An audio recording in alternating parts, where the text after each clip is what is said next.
today's video, compare natin yung mga mic natin na nabili.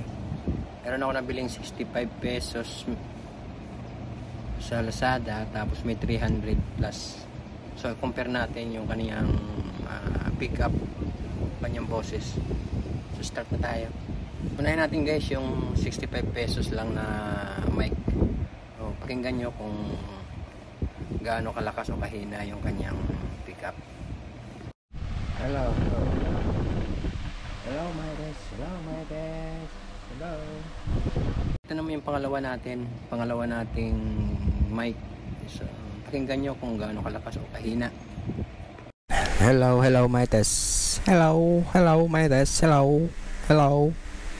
So yung guys, may idea na kayo kung ano nang pipiliin nyo, yung medyo mura o yung segunda. So ayan ang ating video for today, para sa gustong pumili ng mga mic na maganda. May tip ako sa inyo, kahit hindi gaano kamahalan, maganda naman. So keep on watching. Thank you for watching and follow for more video.